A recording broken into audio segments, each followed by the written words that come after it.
Hi, we're Oxygen Conservation, and this is the Shoe Room Sessions.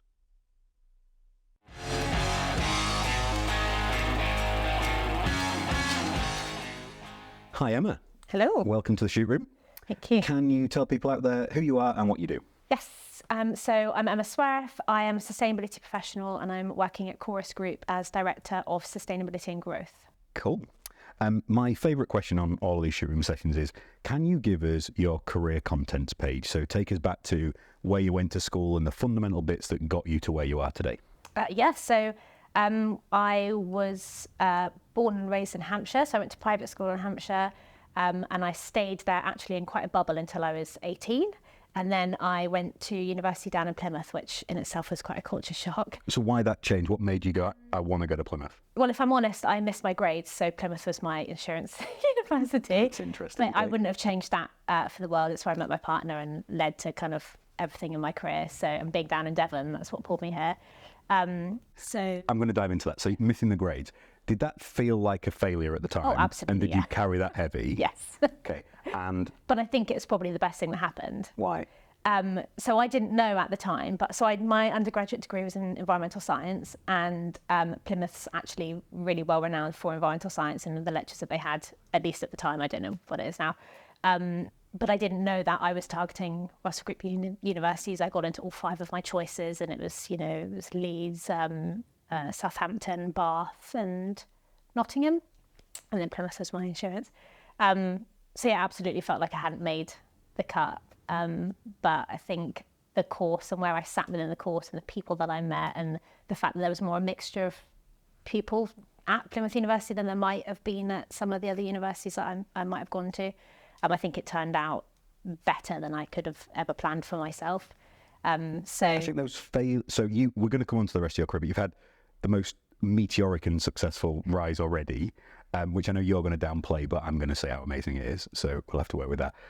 I think certainly in my career, those early failures, and there were tons of them, were so informative. So I often say I was a failed athlete. I always wanted to try and play sport at a really high level and kept failing until I finally did some cool stuff. But we had an intern assessment day just before Christmas in this room and had 20 people doing a Q&A, and one of them went, I read in this article, you're a failed athlete. How did that make you feel? And I was like, wow, great question, and made me explore it. But I think if I hadn't had those failings and those setbacks early, it wouldn't have given me the resilience to push through those different challenges. Does that play out with you as well? Yeah, absolutely. And I think it actually made me a more well-rounded person because of my upbringing as well. If I just popped into a Russell Group uni and stayed in a really comfortable area, probably with all of my peers from school, I never would have met all of the people that I'd met at Plymouth and seen and spoken to and had the exposure to all of the different types of people that exist in our country and the world. So I think it actually... So that was like blinkers off and... Yeah, absolutely, yeah. And I think...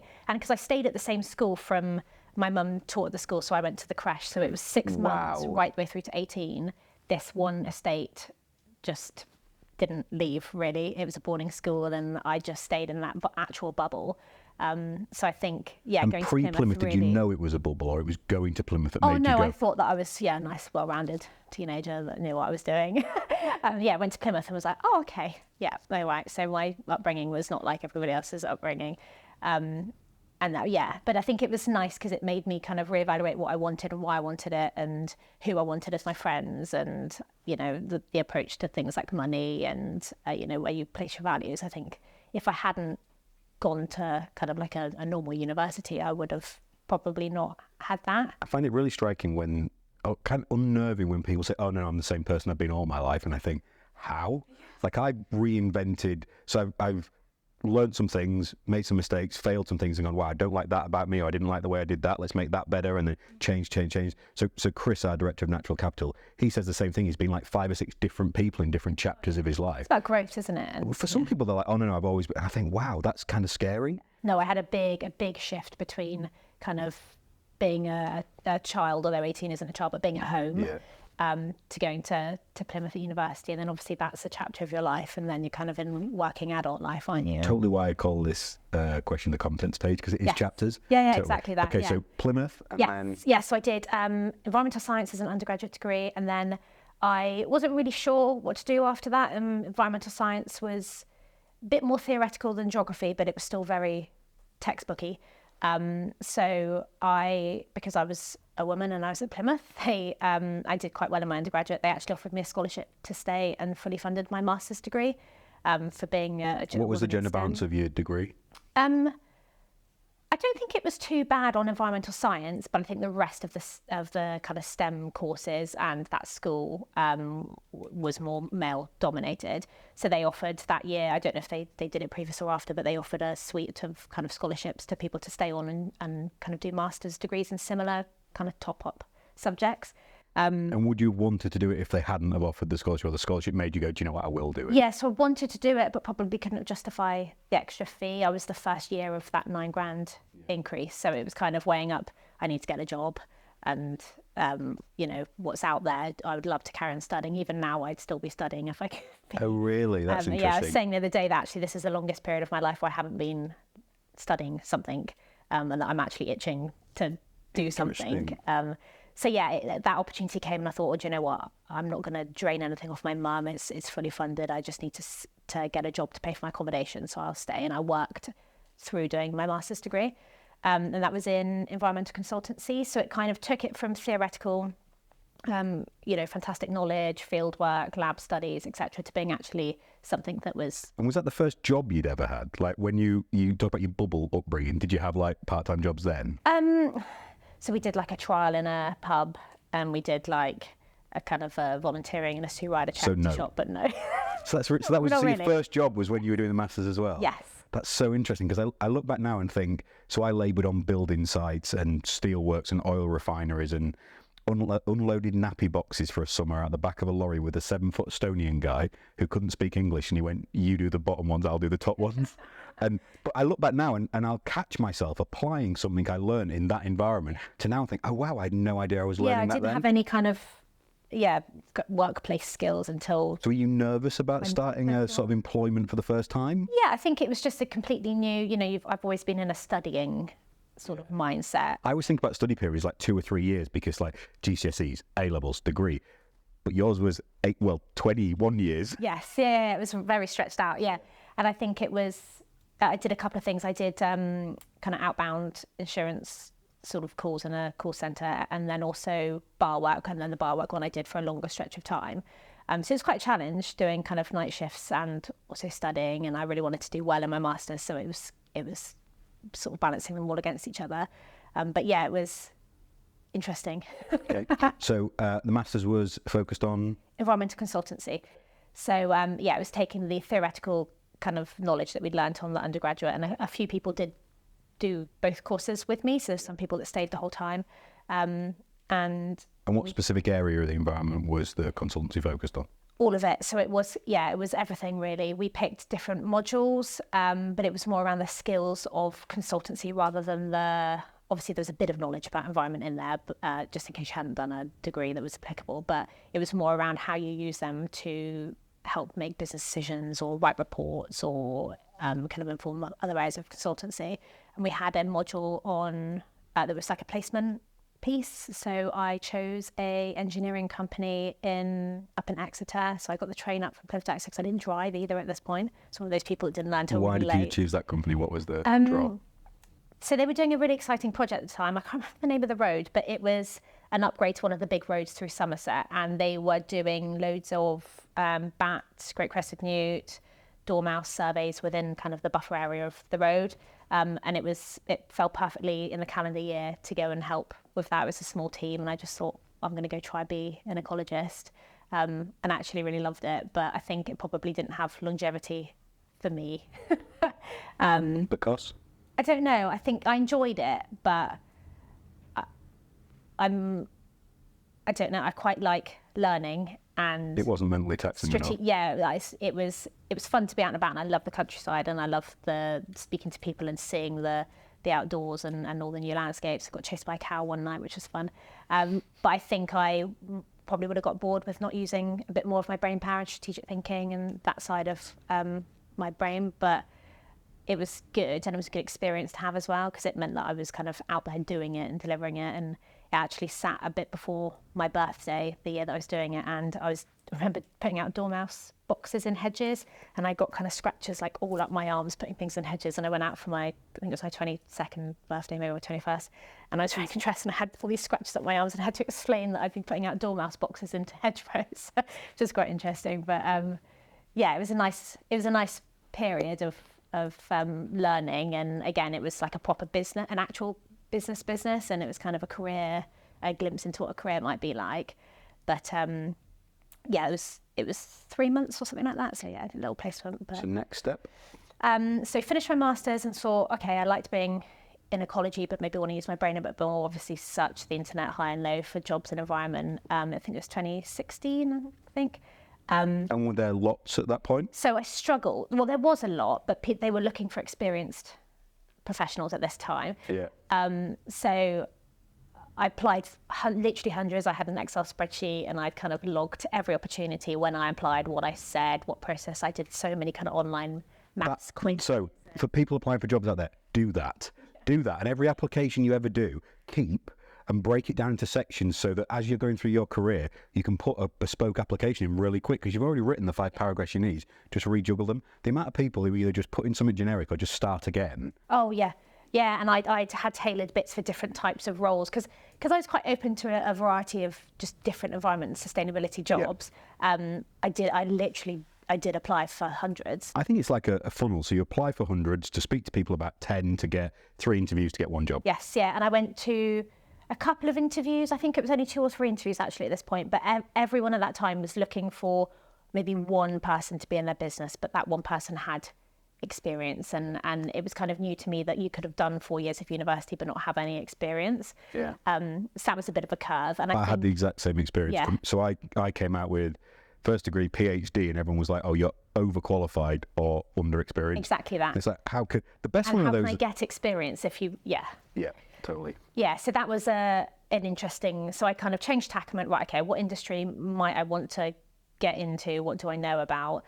Construction was always really interesting to me because it was kind of puzzle solving. It was building things, it was creating things, but it was also kind of solving issues, and it was just like a puzzle to me.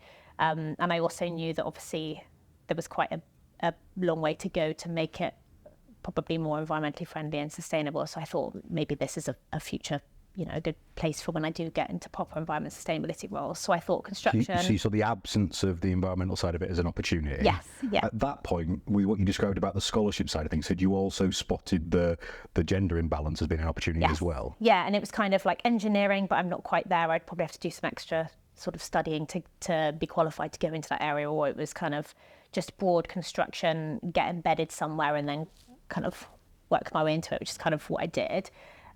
So I joined a small asbestos removal family-run company, and I went in as kind of business development, so nothing really related to... Had you heard about the realities of asbestos before this point?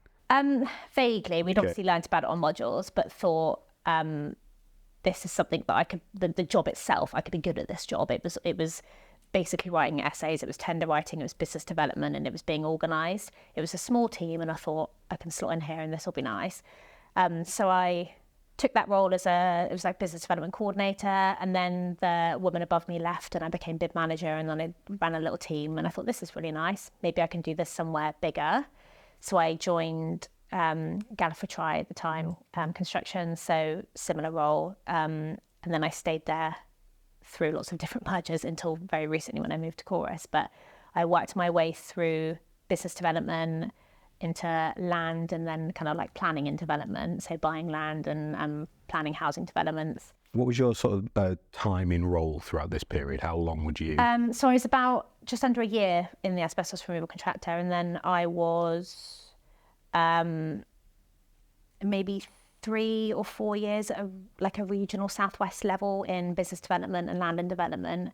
And then I kind of forced myself into where I saw a gap with a couple of colleagues to start to focus the company on sustainability. And it landed at a time that they were going through their time before last big merger. It seems like lots of construction firms are constantly reorganising. Yes, yeah.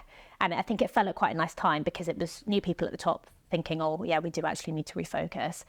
There was a couple of colleagues that were actually paid to be in environmental roles, and then there was a couple of us that were just really passionate about it, where we made a bit of a business case, and we were actually involved in writing the first strategy and actually the business case to hiring the head of sustainability and making that team. And then I ended up moving into that team and actually getting paid to do that job, so that was quite nice.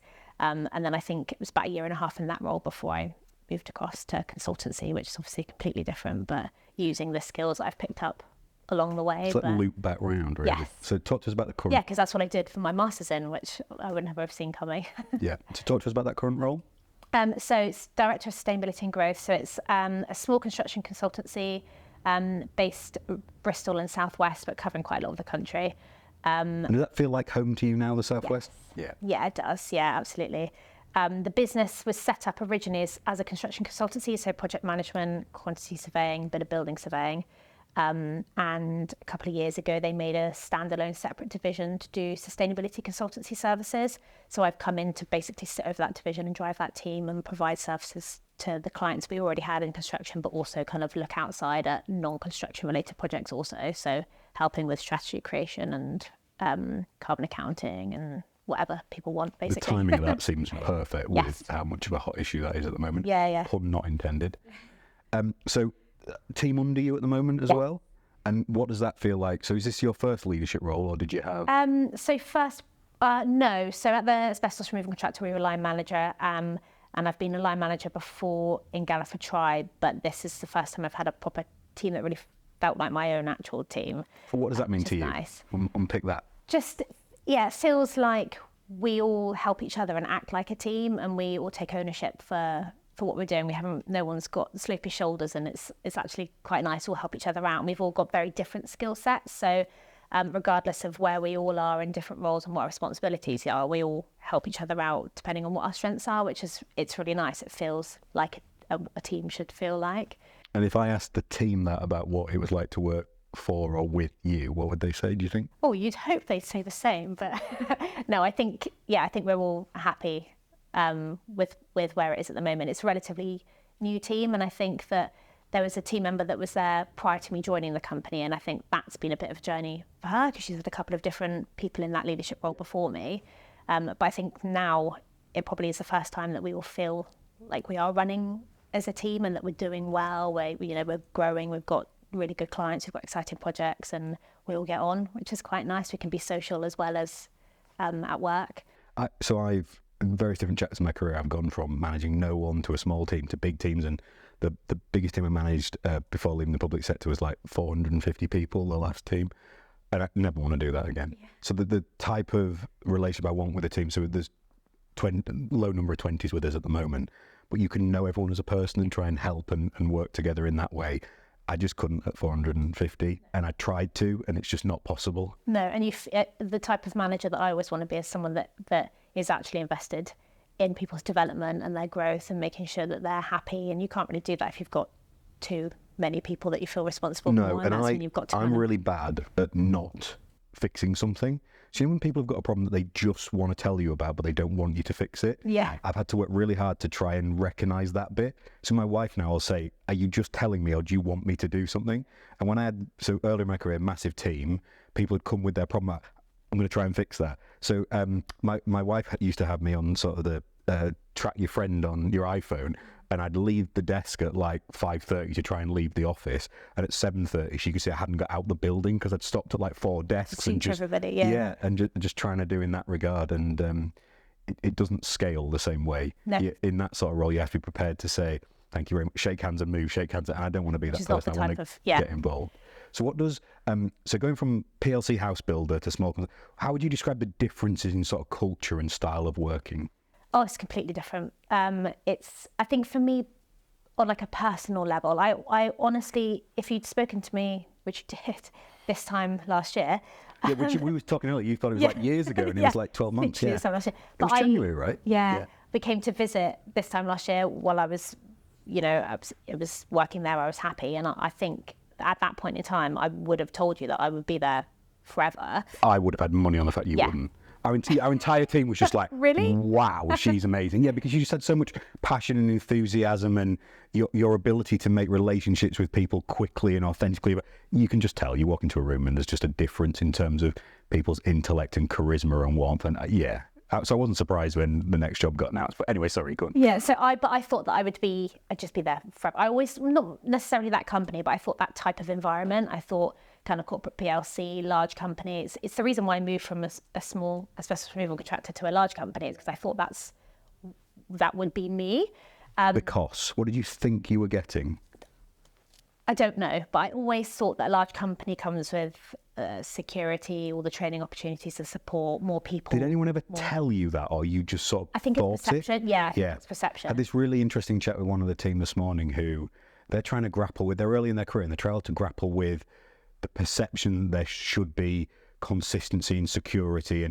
And we've got an amazing head of people, and he's like, where does that exist? Yeah. You're like, oh, I don't and know. I can't put my finger on what I think it's probably, everyone that I went to school with works for, like huge, Amazon, Apple, like all these huge companies. And you think that with a large reputable brand and company comes happiness, and you get pulled in by the money and the kind of the reputation of it all. But I think I honestly thought that I'd always be that person. We were wearing heels and nice structured dresses, and we were tottering around the place thinking this is where we belong.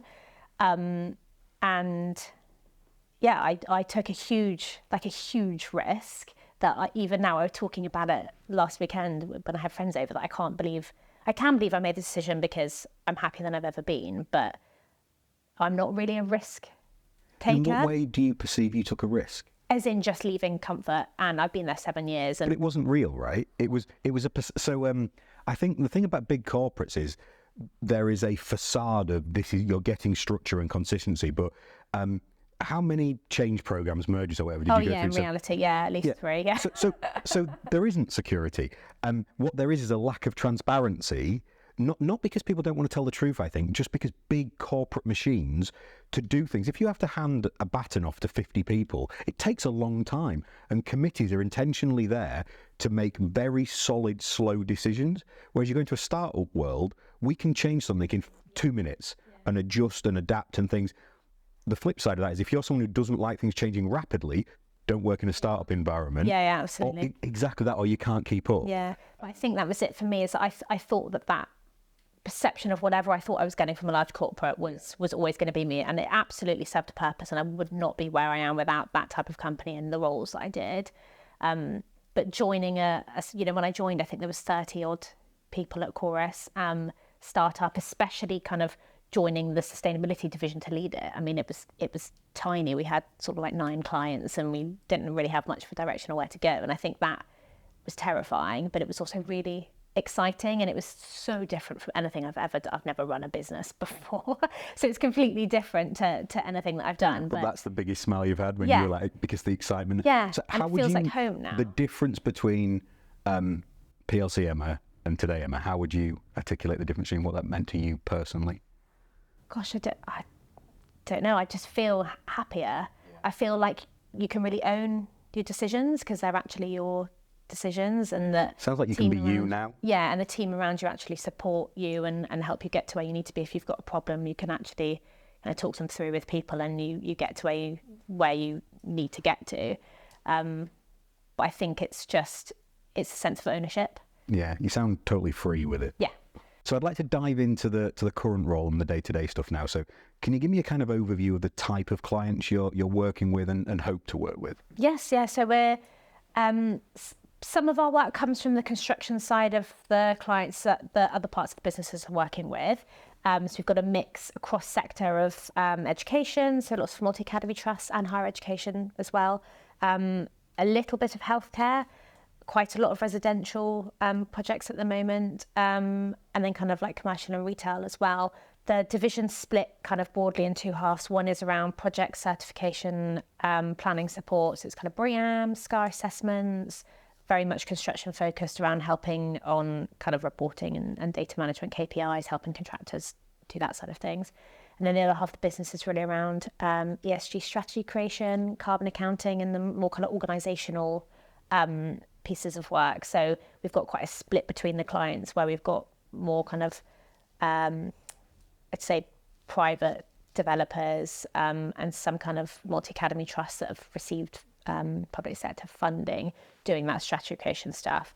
And then on the project certification side, it's kind of contractors that need support and help that we're helping on that side. So it's a bit of a split cross sector and then between private and public as well. So in terms of climate and environment, where do you see, and not like sector wise, where do you see the greatest ambition and where are you seeing those lagging behind?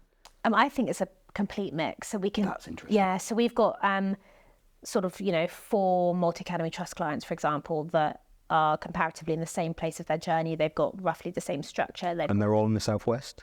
Yes, ish, yeah. They've got access to the same types of funding. Their boards are set up roughly in the same way. They've hired us to do the same job, and the appetite between each other is completely different. And then when you get in as well and you start having conversations with the board around target setting and ambition, that the personalities within are so varied and so broad. And it's really interesting that even within that little kind of micro cluster of multi-academy trusts, that it can vary so broadly, but they've got the exact kind of same resources and pressures. So do you put that down to sort of leadership preference and individuals? Yeah, I think it's personalities and competing pressures, I think. And it's such a hard time with the pressures of everything else going on in the world to then also add in kind of sustainability considerations, that it's just how people manage that and take that. But I think, we've got the same with private kind of housing developers. We're working with quite a few, and again, they're all roughly in the same position and size, and the appetite between each other is completely different. And then even within on the types of targets that they're picking and then how ambitious in certain areas they want to be, they vary hugely. And not, we're sitting here thinking, I don't know why that one's made such a different decision to this one when they've got the same stuff available to them.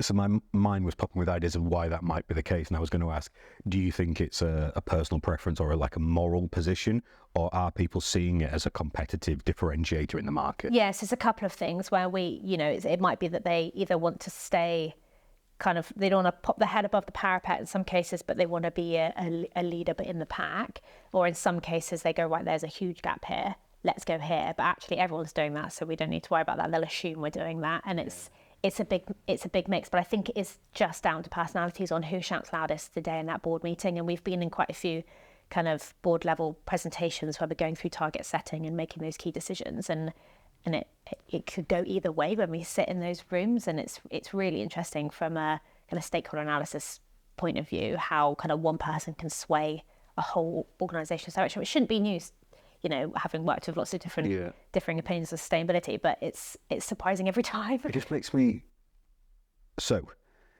both feel guilty and fortunate at the same time. So it's horrific that we're having to solve a climate crisis and environmental, or try to, because we shouldn't be in this position in the first place. But recognising that terrible set of circumstances is there, we're so fortunate to be literally seeing and working in these developing market dynamics every day. Like, as sad it is, we're really fortunate to see these dynamics developing about the natural capital economy. Yeah, and it's being right at the edge of watching it unfold. And when the place as well. So for a long while, I thought the southwest of England is the equivalent for the environment that Silicon Valley is to tech. You think about the companies that are down here, the connection to the environment. So in previous careers, I worked all across the country. I had 16 jobs in 9 years, moving all across the country. And the connection to people to environment is the strongest in the southwest. Everyone thinks it is where they are. It isn't. It's in the southwest. Here, and I don't even live here now, so it is. You're shouting that out. Yeah. Have you found similar? Yeah, absolutely. And I think it's the reason why I was so drawn to stay down in Devon, because I had the choice to go back and work anywhere when we'd finished at university. Yeah. And I'm sure that we could have set, our home and our family wherever. But Devon it felt right. And I think it was for that reason. I knew that, you can do good from wherever. But felt. I think when you're surrounded by such great coastline and Dartmoor and Exmoor and Bodmin, it's difficult. It's there, right? Yeah. Yeah, it is. And you can literally, you can't not interact with the environment down here. And also it's very much in your face in a good way. Yeah, well, and the prevalence of weather and climate is so dramatic as well. Yeah. And it takes a while to get out from the place as well. So even exiting to go up to the rest of the country, you're seeing a lot of it on the way out.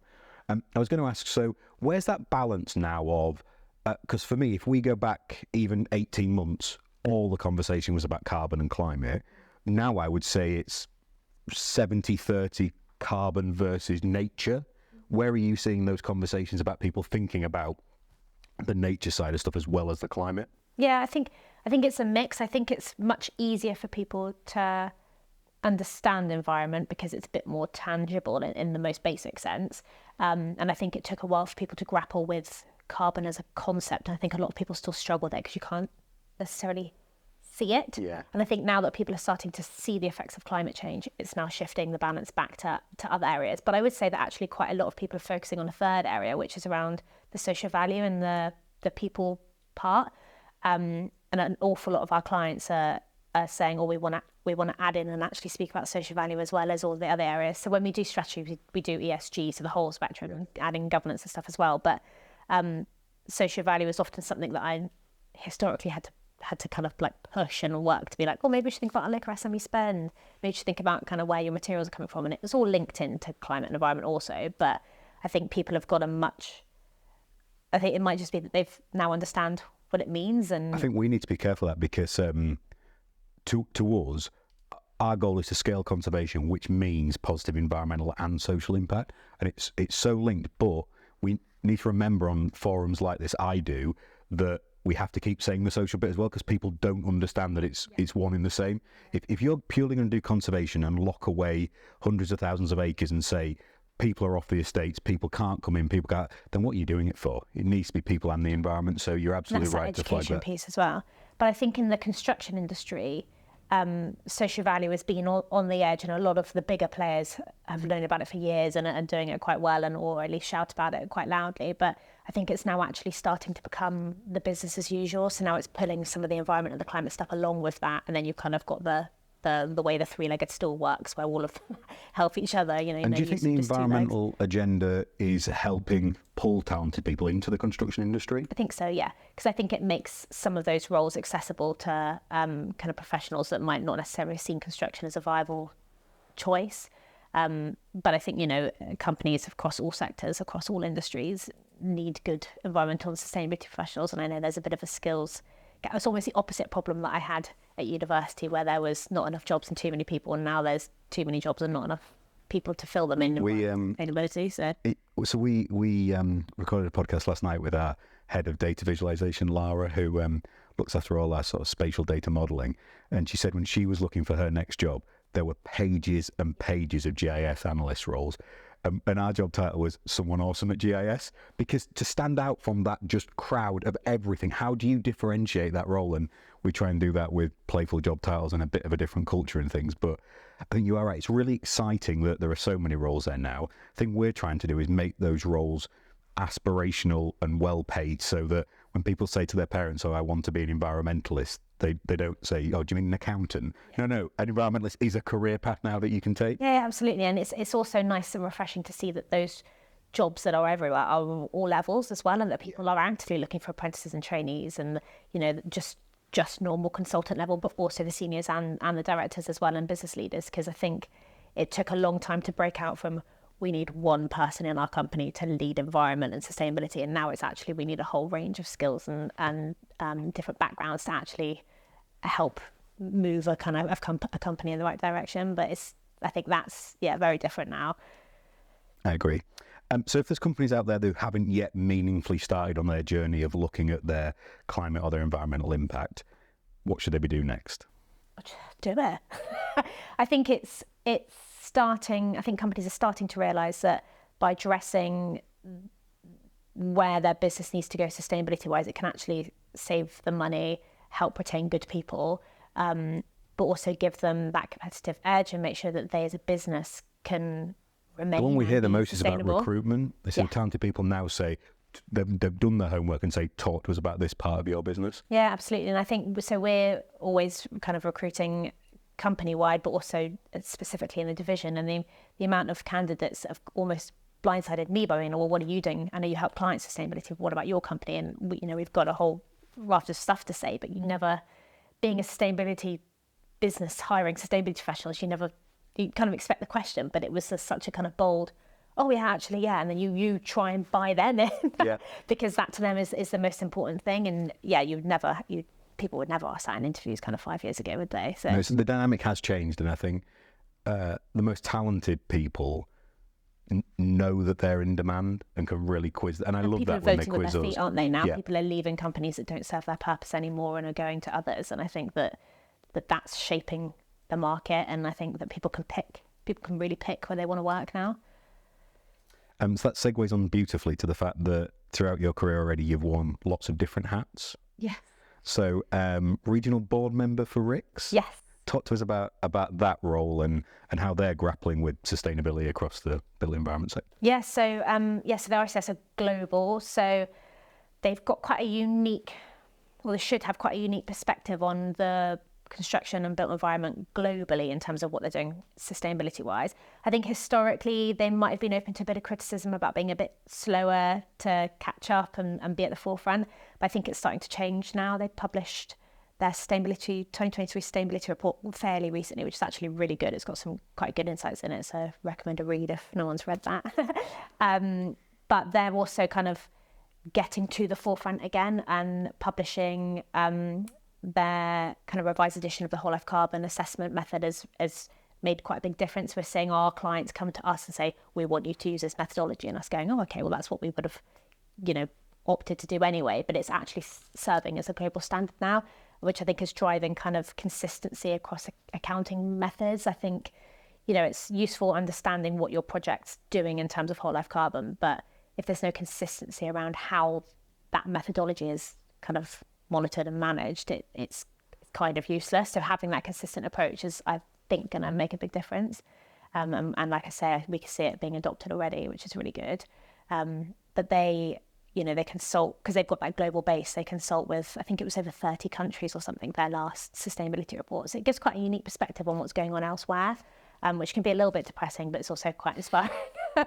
It's better to know. Yes. I think it's better to know. But I think they're starting to change from being slightly less forward thinking to trying, now their members are pushing them to be a bit more innovative around how they deal with sustainability, which is quite okay. So we're going from global with them to city level local with Exeter Community Energy. Yes. Talk about that. Yes. So I've been with them, I think, about a year and a half now. So I'm a volunteer director. They're a social enterprise, community owned, and initially they were set up just to do kind of community energy, so putting kind of PV panels on roofs and dealing with shares to share local energy out. But we started a Healthy Homes project a while ago that actually offers free advice to local people on energy saving and money saving, so helping people heat their homes when they can't afford to, basically, and retrofit kind of their heating systems and give them access to funding and help them with their energy providers and that sort of thing. It's really rewarding. I think it's a nice thing to be able to do. So that's got to come with challenges, though, as well, in terms of working with local people and differences of opinion and things like that. Yeah. So what's the flip side of that too? So I think the biggest challenge really is the fact that there's so many people that need help in the area. So it's Exeter Community Energy, but we've got an agreement with some of the other local energy organisations that we kind of go into lots of different patches. So we've got quite a wide spread across Devon. And I think it's quite stark how many people do need our support, and we get quite a lot of funding. We've been fortunate to be successful in loads of funding bids, but it's the time and the energy and the effort.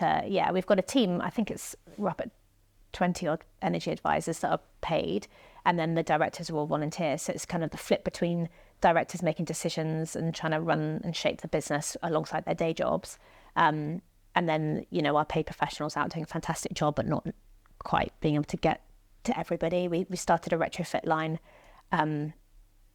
same kind of principle of helping people for free, but we've got 300 people on a waiting list and we just can't call them quick enough. So I think it's just that the moral really wanting to help everybody and not being able to get there quick enough is the main challenge. But we've got shareholders from lots of different walks of background that have got differing opinions, and I think with any organisation like that, there's always a challenge with competing opinions, especially when you get to an AGM and you've got a room full of such diverse characters. But that's what makes it community owned.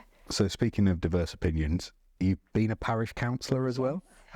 So for a start, you clearly got one of those people who can bend time and just get more in than itself. But how on earth did that come about, and what was that like? So that was before we moved home. So old village. I was there again for about a year before we moved, during COVID as well, which is a really unique experience. I think I just wanted to give back to that small community. It was a small parish, so it really was a small community.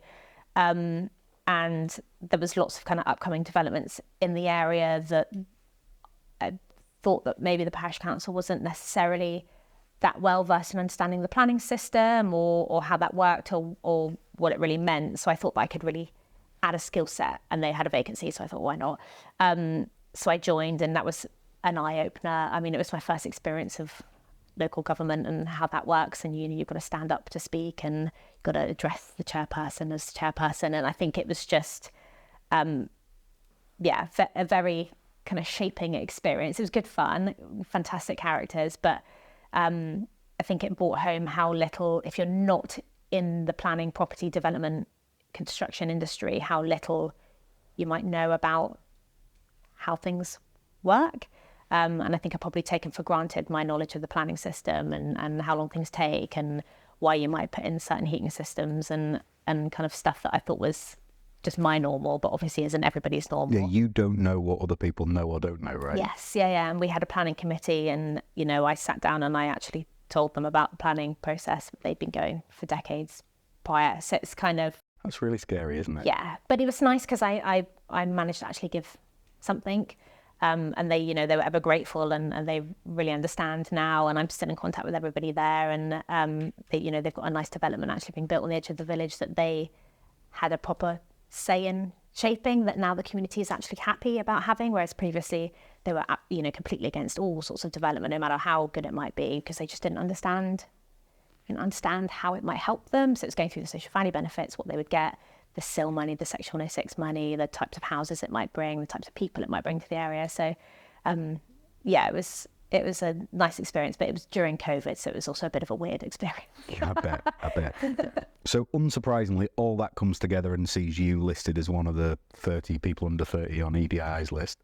That's very, very well-deserved honour. How did that feel when that was announced? Oh God, the imposter syndrome was off the scale, but yeah, amazing. I mean, it was crazy to even learn that I'd been nominated, let alone actually make the cut into the 30 people. It's full of some incredible people from huge companies. Again, going back to the people in big corporate companies, but fantastic. And we went to the launch event in London, and it was a room full of fantastic people to hear their journeys as well, and what they're doing and the challenges that they have, and just to be connected with other people of a similar age as well. Fantastic. I don't know if you, whilst lots older than you, had been on similar lists with a higher number of ages, and I always use it as a shopping list to go, oh, who can I learn from? Yes. Absolutely. Have you done the same thing? Yeah, and it's kind of like a year-long program of opportunities to go and meet those people again, but also go and hear talks and have a mentor and kind of have editorial pieces done on us and all that kind of stuff. But for me, it was the connections and it's the people even within the organisation, let alone the other 30 that you get connected to. The judges were there, so we got to meet them, and it was a great launch event that's made me connect with all of them. And then I've got conversations with all of them about what can I learn from them. And it's really big companies that have kind of the same challenges, just on a different scale. There's people that work for global companies doing, they're in charge of. There was a person that works for a massive healthcare company that was in charge of all of their carbon accounting, and they've got the same challenges, just on a completely different scale to what we're dealing with. But it's about collaboration, and I think everyone there was refreshed by that we're all going through it together. Yeah, and you'll fast forward a few years. So we had 3 or 4 different people on the list when I was on it. Have worked with us as a company since then. So you keep those, I love keeping those relationships. You don't know when they're going to become useful in the future, but someone's talented enough that you just want to keep in contact with them. Yeah, absolutely. So we're recording this right at the start of 2024. What are your hopes and ambitions for the year ahead? What's left on the bucket list to do? Oh, for me personally? Yep. Oh gosh, I don't know really. I think we were saying before that this is probably the longest period of not being on a course or learning something. I mean, it's not like you're not learning tons every day, right? No, but formally. Okay. You're going to start a PhD in something as well, are you? So my mum's convinced I'm going to go back and do a PhD. So probably, some kind of, another kind of training course, different skill. I'm currently learning Greek with my new husband. So I'm half Greek, but I'd lost the language just over the years of not keeping it up. So learning Greek, which might scratch my itch of wanting to learn something, but we'll see. We're only like 5 days in. So some kind of, learning. And just back from a big adventure over the Christmas period? Yes, honeymoon in Bali, which was fantastic. Yeah. Although I did grapple with needing to fly across the world, but I won't be making a habit of it. You published an amazing comment post piece on that on LinkedIn, which echoes what we're doing so much and actually prompted me. So we've got a series of questions on our website, not questions, reasons to criticise us, things that if someone wanted to say that's not good enough and we feel conscious about or have been asked, we quote those. And one of them is the travel thing. So as we've increased the portfolio and now with more land in northern Scotland and more land full stop, the reality is we're having to take more internal flights, which is pretty awful. My rule is I'm not going to spend 7 days away from my young children in one go. So if I have to fly to get back to go again, that's the reason I'm going to do it. But we're literally quoting that on our website now, and we're adapting a section to show every journey we've made as a company. That's about being transparent, isn't it? Yeah. But it's a balance. So, I firstly won't make a habit of flying to the side of the world anyway, but I think that it's important to see how some of the impacts that, some of the actions that we're taking over here has an impact on the other side of the world that you don't necessarily think about in your day-to-day life. So although I had a fantastic time and I saw some amazing things, I also had those moments where I thought, oh, okay, that's probably an impact from us, and then maybe this would be different and these people are going to be affected differently to how I am at home. But I think it's important to see those around the education and awareness piece. I think it spikes even more with children because I sort of think I didn't travel when I was younger. We weren't in a position to as a family, but I want my children to have experiences I didn't have and see parts of the world, and they shouldn't have to pay the price of a debt we've rung up from an impact on the environment. So we need to find a way to balance that they can see bits of the world purposefully and consciously, but not be restricted by choices other generations have made, because that just wouldn't be fair either. Yeah, absolutely, yeah. But I think it's a balance. It is. Emma, it's been an absolute pleasure having you on the Shoot Room. You are unbelievably inspirational. You've got to come back again next year because I'm sure you'll have done a ton more by then as well. Thank you for having me, yeah. Bye, guys. Yeah.